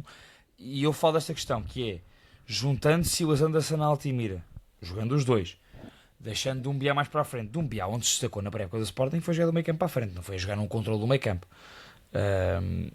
E acho que o jogador pode ser Pote. Olha, até falávamos sobre isso durante o jogo, Rita, nós os três, os quatro, o Flávio Gonçalves. Eu acho que o Flávio Gonçalves pode, por exemplo, se lhe for atribuída a mesma função de Pote, dar alguma cabeça ao jogo do Sporting com bola. Eu acho que ele tem essas características, não acho que isso pode cair no miúdo que acaba de sair da equipa não, B claro. e que quer provar. Portanto, o Flávio não é essa a Gonçalves, responsabilidade dele, claro. Estou a dizer, mas O Flávio pode o Gon- Sporting chegar lá. em termos de características, acho que é possível, mas acho que é um papel muito difícil de atribuir a um miúdo que quer efetivamente mostrar-se. Sim. E portanto, se a equipa toda Quando tem está a bola, correr, ele quer fintar ou fazer um último passo. ou e fazer está um- tudo a correr para a frente, não vai ser o Flávio que vai pausar o jogo. Não é ele que vai fazer isso não é por falta de qualidade, é por falta de intenções nesta altura. Sim. E portanto, não, eu não acho que vai mudar muito, porque eu não acho, para já, não se fala de nenhum médio para o Sporting com outro tipo de características. O que o Rui Borges diz que o Sporting falta é um lateral esquerdo, e o lateral esquerdo não vai pausar o jogo, que ele saiba. E não percebo essa, tendo em conta que a Maxi era Não vai tirar o... o lugar ao Maxi. Não, é a questão é o segundo nome, não é? Ele quer um Mangas 2.0. Mas não há Nuno Santos? Como é que está tá a lesão bem. do Nuno Santos? Não Olha, sei, vá, estou- Ariel, A última vez que vi o Nuno Santos estava no...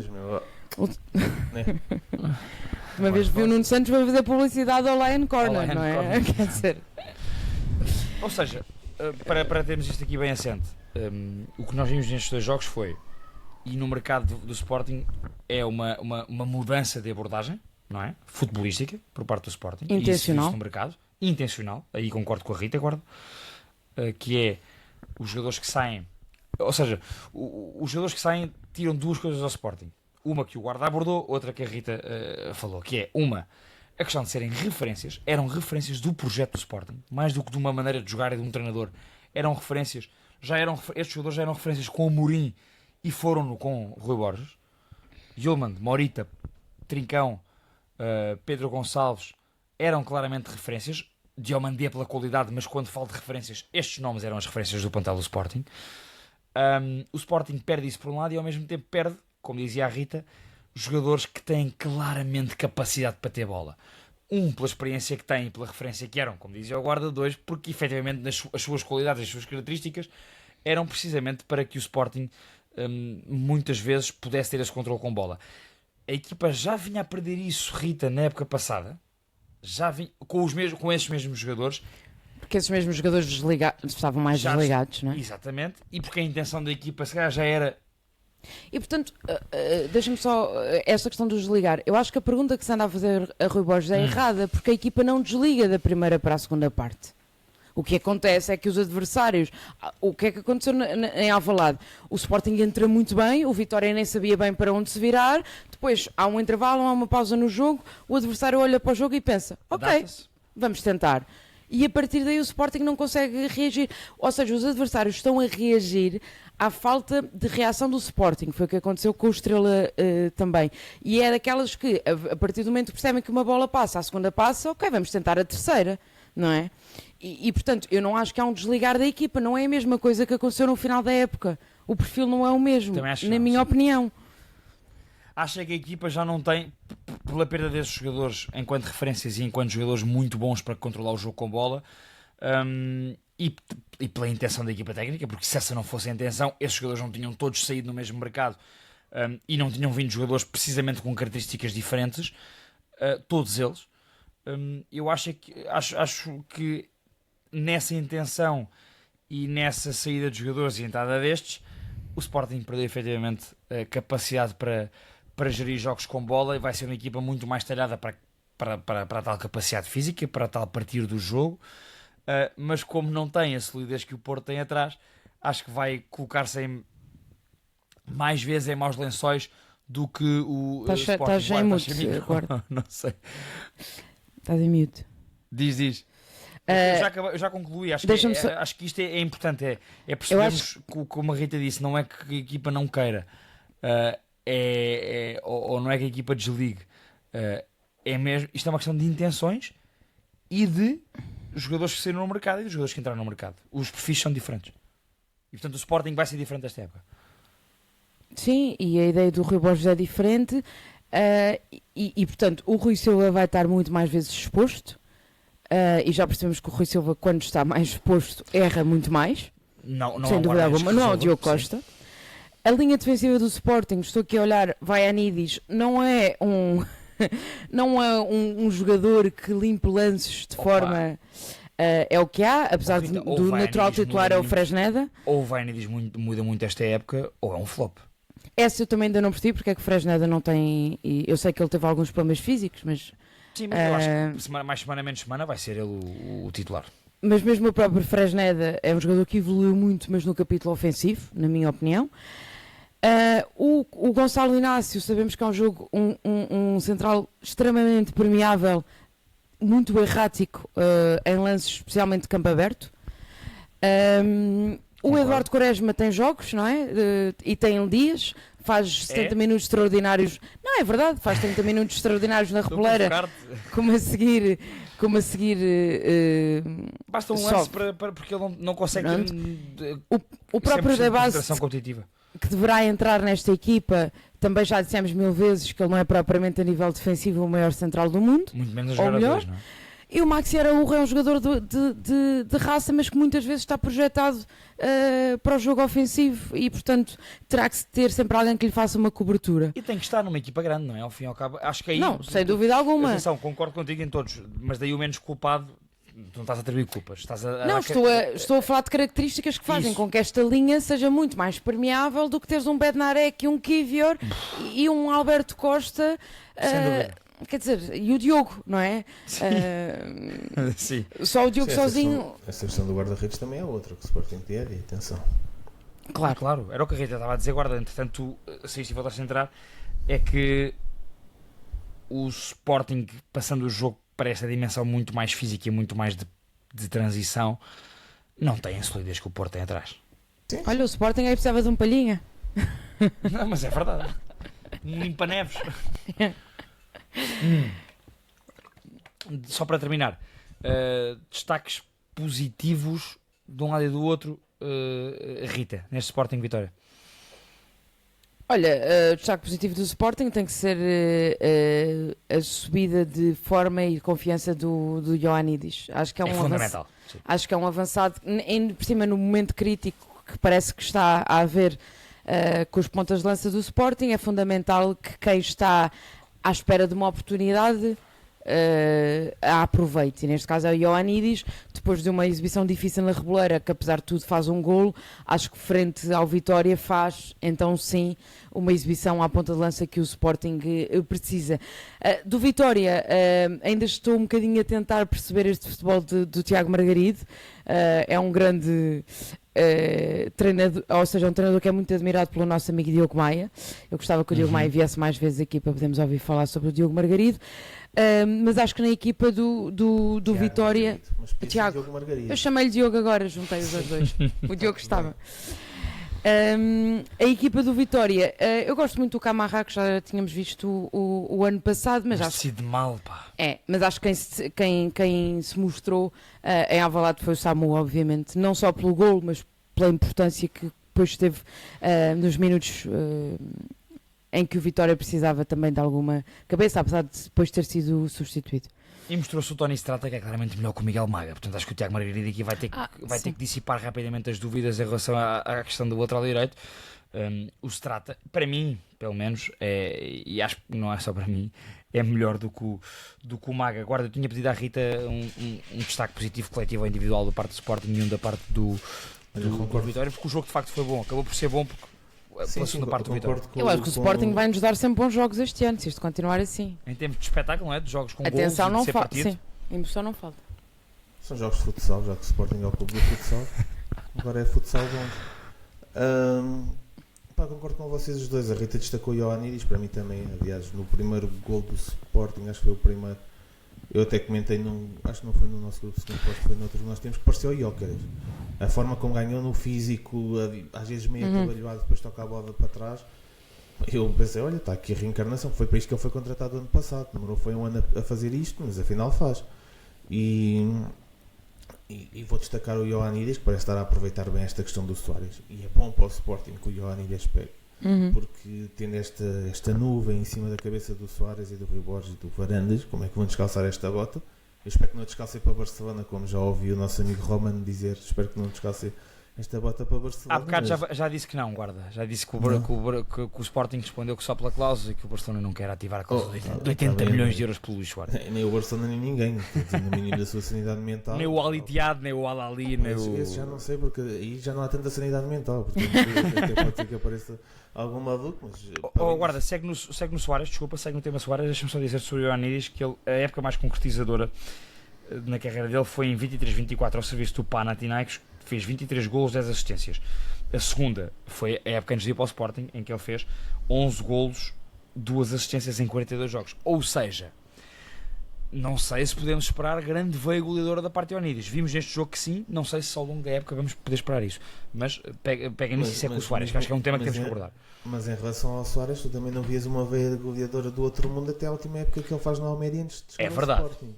Porque andou em muitos empréstimos. Aliás, o Soares é um nome que a imprensa portuguesa adora para aí há 5 ou 6 anos, porque frequentemente era colocado na rota do Porto, do Benfica e do Sporting, até que acabou por cair no Sporting.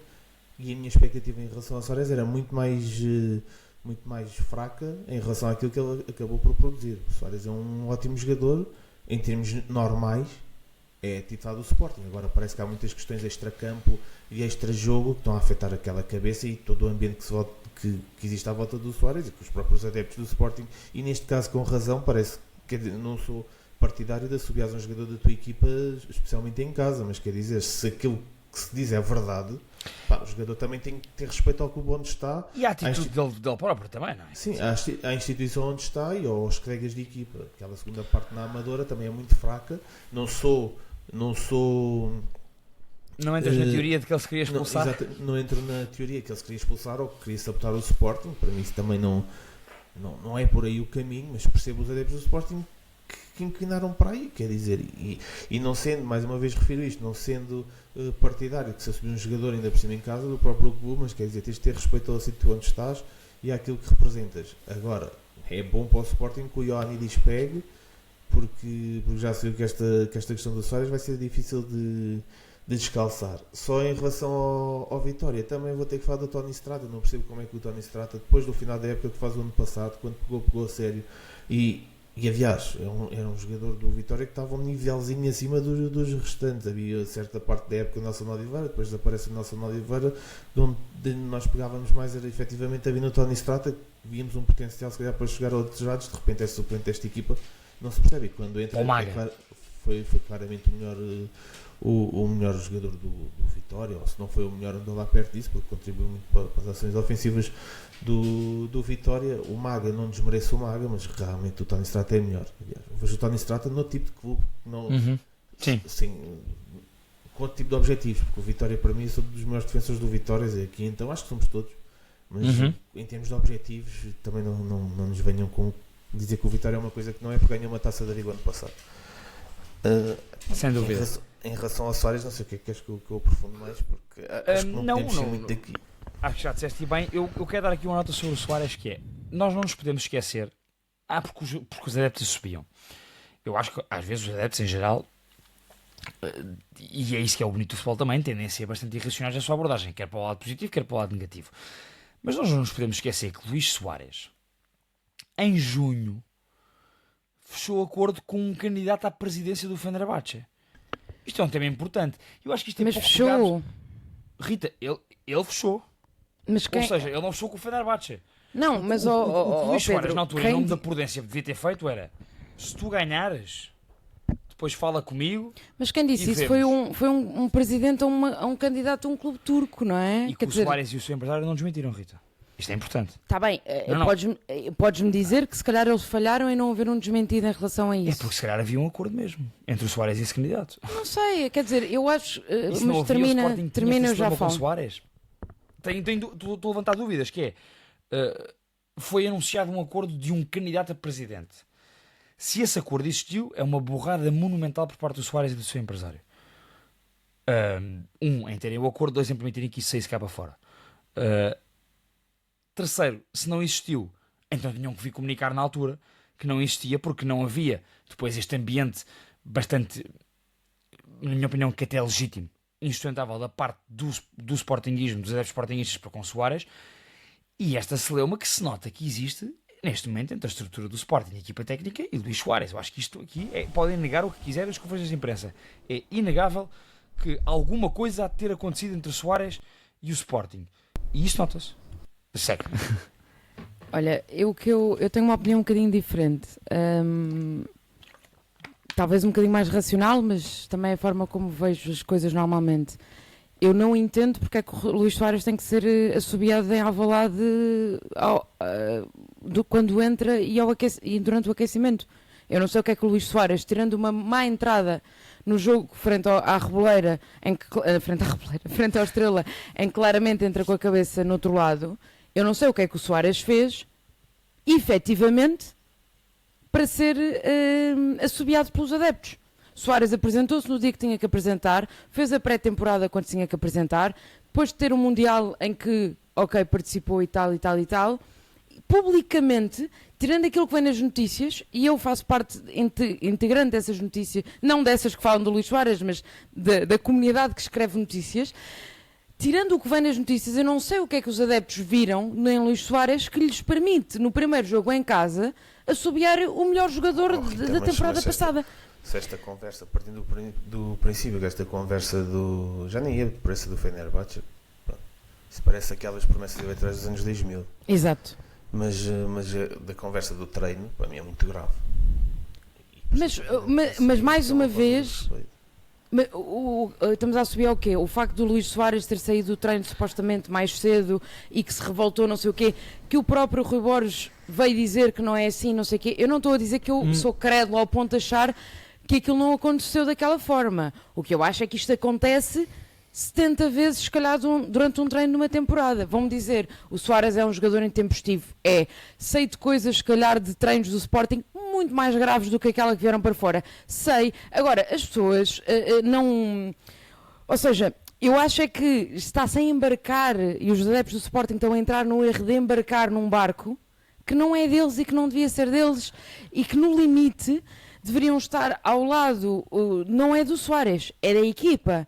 E, portanto, eu não percebo, digam-me, algo palpável que o Soares tenha feito como profissional do Sporting que mereça a recepção que ele teve em Alvalade. Agora, vais-me dizer, a culpa é da estrutura que não tem protegido o Soares? Sem dúvida nenhuma. Sem dúvida nenhuma. Eu acho que tentam todos mal na forma como... Não é como comunicam, é como não comunicam, porque nem Sporting, nem Soares vieram negar a questão do Fenerbahçe, vieram negar a questão do treino e vieram negar a questão do desentendimento entre Pedro Gonçalves e Soares. O treino negaram. Eu acho que olha que o Rui Borges admitiu na conferência de imprensa que houve uma situação, mas que diz o Rui Borges, e eu concordo com o Rui Borges nisso, é uma situação normal de treino. Não, o que ele explicou, eu estava lá, o que ele diz é que o Soares, eles basicamente fizeram um jogo, o Soares estava chateado em relação ao jogo e eles não, ele não disse isso, que eles normalmente depois têm que fazer 4 ou 5 minutos de outro treino e que o Soares e o Rui Borges apitou para o final do jogo e que o Soares foi para o balneário e que depois regressou quando percebeu que coisa, mas que efetivamente estava chateado. Ok, eu já vi isto acontecer muito até no Benfica. Esta impulação de problemas supostamente internos e que depois os adeptos tomam dores em relação aos jogadores e que nem sabem bem porque é que estão a tomar essas dores. Eu gostava que os adeptos no estádio fossem questionados: olha, senhor, porque é que está a subir a Luís Soares? E eu gostava de saber a resposta. E eu gostava que isto ficasse claro e se calhar não vou ser bem entendida, mas eu não estou a dizer que o Soares é um profissional irrepreensível e não estou a dizer que o Soares à primeira oportunidade não sairia agora do Sporting.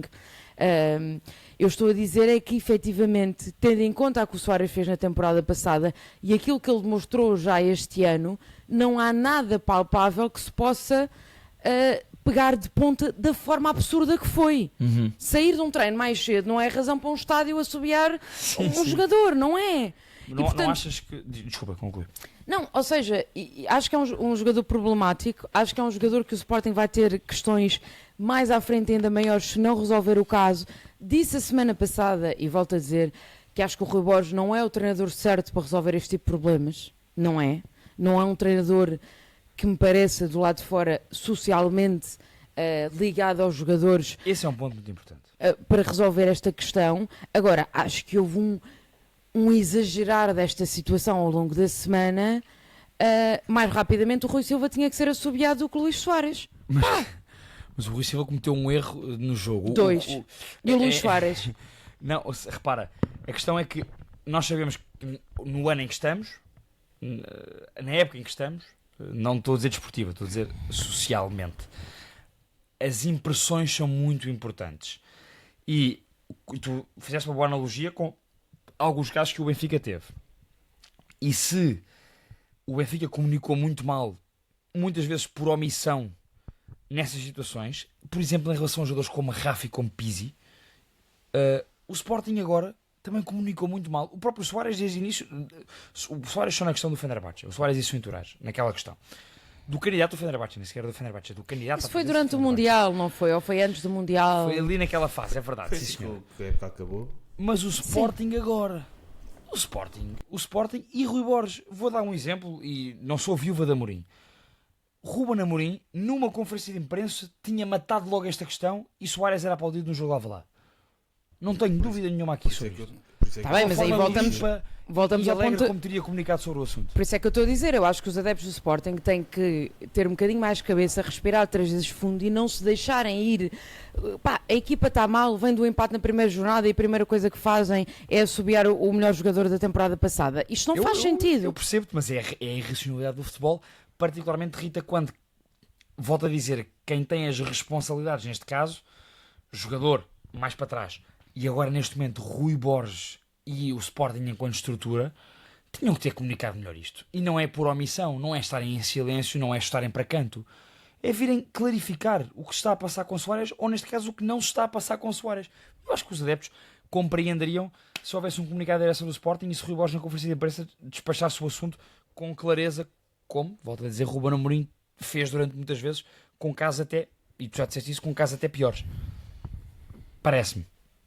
Acho que na época em que vivemos hoje em dia tem que haver uma clarificação maior da parte dos clubes e da parte dos treinadores. Eu não acho que houve falta de clarificação em relação a este tema, sinceramente. Mas então permitiram, por omissão, permitiram que houvesse um empolamento. Mas não houve omissão. Eu acho que o Rui Borges falou. Se é a pessoa mais clara do mundo a falar e a pessoa mais esclarecida. Não, ok, mas isso é uma questão de comunicação do treinador, que já vimos neste aspecto e vimos noutros. Mas eu fui às 2 conferências de imprensa do Rui Borges, ele falou, e não estou aqui a defender o Rui Borges, estou a dizer que ele falou sobre o tema. Depois sabemos como estas coisas funcionam, há 7 dias por semana de programas de televisão em que 12 horas por dia está a falar sobre isto. Vai-se ao limite da palavra, de perceber o que é que ele disse e da expressão. Pá, eu acho que os comentários de Instagram e de tudo e mais alguma coisa. Os adeptos têm que ser um bocadinho mais inteligentes que isto. Mas já antes desta questão toda do Soares, pelo menos do que veio a público, havia muitos zunzuns de muita coisa. É verdade. Acho que é o acomodar também. Certo, eu percebo. Verificar-se, e não havendo desmentidos do Sporting ou do treinador, eu acho que os adeptos embandeiram para o lado que querem. E neste caso, a verificar-se que é verdade, pá, como consigo compreender que tenham assobiado o homem, com razão, com menos razão. Se isto é verdade, o que se fala nos twitters e nesses programas e etc. É grave. Epá, é grave, eu consigo perceber. Não tens respeito ao sítio onde estás, tens que ser aqui apartado. Da única forma que os adeptos conseguem apartar os jogadores é subir no estádio. Sim. Quer dizer, também não ou de forma mais educada é assobiarem. Não vão à casa dele, ou como também já se viu. Não vão à casa dele, olha, apartar com o homem. Agora, os adeptos fizeram só ouvir com legitimidade. Eu estou a fazer defensora do diabo, obviamente. Agora, eu custa-me. Imagina, o Gyökeres o ano passado falta à pré-temporada do Sporting porque quer sair. Claro, atenção. Nós não estamos a chegar a este nível de irresponsabilidade. Isso sim é um caso grave. E o Gyökeres chegou a Alvalade depois frente ao Arsenal e foi aplaudido. Portanto, eu acho que tem que haver aqui os adeptos, mas eu estou a fazer advogado do diabo porque eu percebo perfeitamente, não é? Mas gostava que houvesse uma reflexão maior e não entrássemos todos nesta irracionalidade, não é? Nessa reação logo. Eu ia dizer qualquer coisa em relação ao Soares e já me esqueci, mas pronto, acho que é isso. Eu sobre este tema, e concluindo, digo só que acho mesmo que nestes temas, na época em que vivemos, em que tudo se empola nas redes sociais e nos tais programas que tu dizias, nunca é bom os clubes agirem por omissão e fecharem-se, porque isso vai criar reações externas. E portanto acho mesmo que o Sporting, neste caso, através de Rui Borges, através da direção, de um comunicado, do que quisermos, devia esclarecer, só para limpar o ambiente, só para criar um bocadinho mais e para não haver a possibilidade de haver um ambiente hostil das bancadas para com o jogador. É só isso. Eu queria só relembrar uma coisa aos adeptos do Sporting. A final da Taça de Portugal aconteceu da forma que aconteceu e foram rapidamente encontrados culpados que já estão fora do clube. Falo de Francisco Trincão, do Pedro Gonçalves, do Human. Toda essa gente foi identificada como falta de vontade. Não é? A época começa da forma que começa, o Luís Soares agora está a ser identificado como um desertor. O Luís Soares, que faz parte também desse grupo da Taça de Portugal, que foi identificado como o Rui Borges falou agora do Pote e do Daniel Bragança como encostados. São jogadores encostados. E portanto, eu acho que fica aqui no ar, mas as pessoas têm que pensar um bocadinho mais para a frente do que isto e o que é que está a acontecer. Concordo contigo nisso. Por isso é que não chega ao Por isso é que o Pedro Guarda há pouco respondeu como facto que não chegou ao Natal. Acho que foi isso, não é? Olhem, para terminarmos o episódio de hoje e dando aqui, não que nos tenhamos que justificar, mas já agora, benfiquistas, obviamente que isto hoje ia ser sobre o Porto e sobre o Sporting. O Benfica jogando às segundas e nós jogando aos domingos é o que é. Portanto, estas 2 semanas diria que vai haver muito pouco Benfica no segundo poste. Talvez haja mais para a semana, porque o Benfica já terá mais um jogo de campeonato e mais um jogo europeu. Vai acontecer várias vezes este ano. Vai acontecer várias vezes este ano. Em relação com o Porto ano passado. Exatamente. Não é embirração com nenhum clube, são as circunstâncias de nós queremos, por regra, gravar ao domingo e lançar à segunda. Para fechar, peço-vos ou nacional ou internacional, pode ser uma equipa, um jogador, um treinador, um mercado, o que quiserem, um jogo que tenham visto, um destaque nacional e internacional. Quem é que quer começar? Nacional ou internacional, o que quiserem. Olha, nacional como este ano vou acompanhar a segunda equipa ou a terceira que devo acompanhar mais cá em casa deve ser o Académico Viseu. Portanto, e vi ontem, o Académico Viseu joga muito pouco. É verdade. Estás um viriato? Não, estou viriato, estou a viagem. É só por questões familiares, mas vai ser uma época muito longa para o Académico Viseu. Acho que o plantel é curto para a primeira liga, só que ontem assim, estas equipas têm que somar o máximo de pontos em casa, porque fora vai ser complicado. E ontem a verdade é que um penalti completamente absurdo. É absurdo. Com VAR é completamente absurdo, sem VAR já seria, com VAR é uma coisa completamente absurda. Mais uma vez estamos aqui a bater nos protocolos do VAR que foram revistos e, a meu ver, bem revistos. Mas quer dizer, continuamos a cair em certas situações e espero que isto não seja uma imagem que se prolongue durante toda a temporada, mas pronto. São os meus 500 para outras equipas nacionais, porque o episódio já vai longo, 1h25. Olha, de futebol internacional não há muita coisa que eu tenha visto. Eu não sou grande adepta de ver jogos amigáveis, ao contrário do nosso amigo Pedro Azevedo. Muito menos em diferido. Então, mas não viste o jogo do Gonçalo Ramos? Os 50 aos 64 minutos. Devemos ter os minutos, que era para vocês não perderem no Vejam minutos. entre os 50 e os 64 minutos do... Mas tiram um tempinho para ir o jogo do Gonçalo Ramos. É aquela sériezinha antes de dormir. É aquela sériezinha antes de dormir. Fecho. Mas é que há séries. Exato. Pronto, e portanto futebol internacional, eu sei que a Liga começou, mas também não olhei. Vi ontem, apesar de silenciosa, o Alverca Estrela. O Pedro também estava muito entusiasmado no grupo, eu estava a lê-lo, estava a ver o jogo, mas não falei contigo sobre isso, peço desculpa. Acho que devias dar feedback durante o jogo. Olha, foi um jogo muito, muito interessante, e estou a gostar muito deste Estrela, é o que eu vos tenho a dizer. Se calhar fiquei encantada com o Pepa na semana passada pela pessoa, pela persona. Eu já tinha falado com ele o ano passado num evento qualquer. De Pepa, Pedro Guarda, estás a ver? Não, eu tinha falado, tinha entrevistado numa zona mista o ano passado e tinha gostado muito da reflexão que ele fez na altura entre o futebol português e o futebol brasileiro, muito interessante. E efetivamente o Estrela ontem também dá uma boa réplica, portanto esteve a vantagem, depois esteve em desvantagem, depois não sei o quê, e o jogo acabou por ficar 2-2. Não sei se é um Estrela com grandes voos, porque sabemos que é um clube efetivamente com muitas debilidades económicas, mas é um treinador que eu acho que acrescenta muito ao futebol português, e já nos deu 2 jogos animados com 2-2 e portanto acho que é sempre de louvar.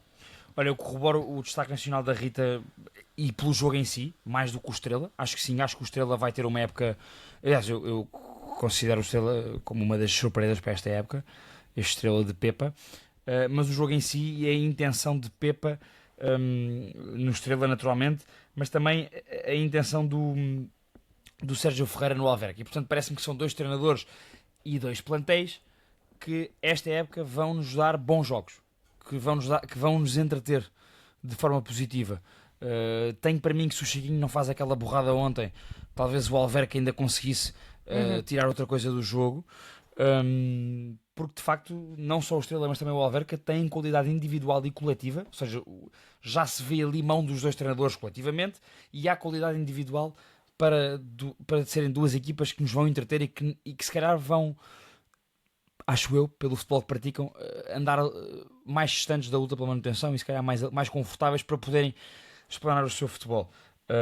Portanto, esse destaque sem dúvida é muito positivo, e destaca aqui a frente de ataque do Alverca com o Chiquinho, com o Figueiredo e com o Vivaldo Semedo. Eu conheci o Figueiredo dos tempos do futebol brasileiro, e de facto é um bom jogador. Aquela temporada que o Pedro esteve pelo Brasil, não é?